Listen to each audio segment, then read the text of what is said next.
ဘောလုံးကလပ်ဆိုတာထက်ပိုတဲ့ဖလာမင်ဂိုအသင်းဘောလုံးကလပ်ဒီအကြောင်းလေ့လာကြတဲ့အခါမှာဥရောပကလပ်အသင်းတွေကိုကြီးစောင့်ကြည့်လို့မရပါဘူး။အများအားဖြင့်တော့အဲ့လိုပဲကြည့်တတ်ပါတယ်။ဒါပေမဲ့ဥရောပကလပ်ဒီမှာတော့လက်ရှိအောင်မြင်ပြီးသားကလပ်ကြီးတွေရဲ့လို့ပုံကမြန်မာနိုင်ငံလိုရေကန်မြေကန်မှာဓာတ်ရိုက်ကူးလို့အလုံးမဖြစ်နိုင်ပါဘူး။အဲ့ကပို့ပြီးတော့နီးစပ်တဲ့အသင်းတွေစီကိုဖြန့်ကျက်ကြည့်တတ်ပါတယ်။ပထမဆုံးကတော့ပေါ်တူဂီကလပ်တွေစပိန်ကလပ်တွေနဲ့ပြင်သစ်ကလပ်တွေအလုံးလို့ပုံကိုပို့ကြည့်သင့်ပြီးတော့အာဂျင်တီးနားကလပ်တွေနဲ့ဘရာဇီးကလပ်တွေကလည်းလေ့လာခြင်းစရာပါဒီနေ့မှာတော့ဘရာဇီးဟာနာမည်ကျော်ဘောလုံးကလပ်ဖလာမင်ဂိုရဲ့လှုပ်လှုပ်ပုံကိုနမူနာပြချင်ပါတယ်ဖလာမင်ဂိုအသင်းဟာဘရာဇီးမှာတော့ဘောလုံးကလပ်အသင်းတစ်ဆိုတာထက်အများကြီးပိုပါတယ်သူတို့ဟာသူတို့ရဲ့အောင်မြင်မှုနဲ့ဝင်ငွေတွေပေါ်လိုက်ပြီးတော့သူတို့အသင်းကိုသူတို့အခြေစိုက်ထားတဲ့ရီယိုဒီဂျနေရိုကနေပြီးတော့ဘရာဇီးတစ်နိုင်ငံလုံးကိုပြန်လည်အထောက်အကူပေးနိုင်အောင်လို့ဖြန့်ကျက်ထားပါတယ်ပထမဆုံးကတော့ဖလာမင်ဂိုအသင်းဟာ community center ပုံစံမျိုးနဲ့ပို့ပြီးတော့တူပါတယ်သူတို့အသင်းကိုဗဟိုပြုပြီးတော့ project ပေါင်းများစွာကိုဦးဆောင်ကောင်းထည့်ဖော်ပါတယ်လူမှုတာဝန် project တွေလည်းသူတို့အကြီးကျယ်လုပ်ပါတယ်အသင်းကနေငွေရင်းငွေနီးစိုက်ပြီးတော့လုပ်တာပါအဲ့ဒီ project ရွေချက်ကတော့သူတို့ရဲ့ပြည်သက်တွေကိုအကောင်းဆုံးပုံစံနဲ့ချိတ်ထွင်ပြီးတော့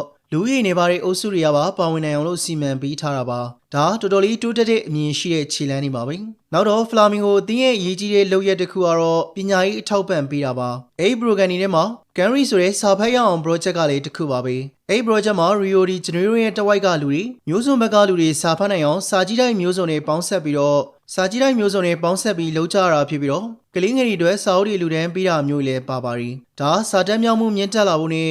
စာဖတ်တဲ့သူများပြားလာဖို့ရည်ရွယ်ပြီးတော့လုပ်တဲ့အလုပ်တွေပါဘောလုံးကလပ်မို့လို့ဒါရီနဲ့မဆိုင်ဘူးလို့မထားဘဲနဲ့သူတို့ဓာတ်ရိုက်ဝင်လုပ်ပါတယ်အဲ့ပြင်သက်15နှစ်ကနေသက်18နှစ်ကြားလုံငယ်တွေအတွက်အစီအစဉ်တွေတက်တက်ထပ်ပြီးတော့လုပ်ထားပါတယ်မီဒီယာလုပ်ငန်းဒီဇိုင်းလုပ်ငန်းနဲ့ဓာတ်ပုံပညာနဲ့ပတ်သက်တဲ့သင်တန်းတွေနဲ့အလုပ်ရုံဆွေးနွေးပွဲတွေကိုဦးဆောင်ကျင်းပပေးပြီးတော့လူငယ်တွေစုဝေးနေအောင်လုပ်ပေးတယ်လို့လူငယ်တွေကျွမ်းကျင်မှုအသစ်တွေကိုလွယ်လွယ်ကူကူရရှိနိုင်အောင်လုပ်ပေးပါတယ်ဒါဘောလုံးမှအလုံးမဖြစ်တဲ့ခါမှာဘောမှာတခြားကျွမ်းကျင်မှုတွေလည်းရှိပြီးသားဖြစ်အောင်လည်းရည်ရွယ်ထားတာပါသူတို့မှာကြီးမားကျေပြန့်တဲ့ academy စနစ်ကြီးတစ်ခုလည်းရှိပြီးတော့သူတို့အသင်းရဲ့ကွင်းနေနဲ့စာအုပ်တွေကိုလည်းဒေသခံတွေအတွက်နှီးပေါင်းစုံနဲ့အကျိုးပြုနိုင်အောင်အမြဲတမ်းစူးစမ်းနေကြပါတယ်။ဒါကြောင့်လည်းဒီအသင်းဟာဘရာဇီးမှာအရှိန်အဝါကြီးမားတာဖြစ်တဲ့ပြင်ဘရာဇီးကိုကျော်လွန်ပြီးတော့တောင်အမေရိကနဲ့အမေရိကဘက်မှာပါကြီးမားတဲ့တက်ရောက်မှုတွေကိုပြနိုင်ထားတာဖြစ်ပါတယ်။အဲလိုလူလူစီကိုပြန်ပေးခြင်းအပြင်ထိဆက်ဆက်ဆံခြင်းအပြင်လူလူနဲ့ချိတ်ဆက်ထားနေတာကြောင့်သူတို့မှာကြီးမားတဲ့ပြည်သက်တို့ကြီးကိုပိုင်ဆိုင်ထားတာဖြစ်ပါတယ်။သူတို့အသင်းရဲ့ကွင်းမာရာကာနာဟာလူပေါင်း98,800ကျော်ဆန့်ပါတယ်။ဒါမြန်မာကလပ်တွေအတူယူခြင်းစရာပါပဲ။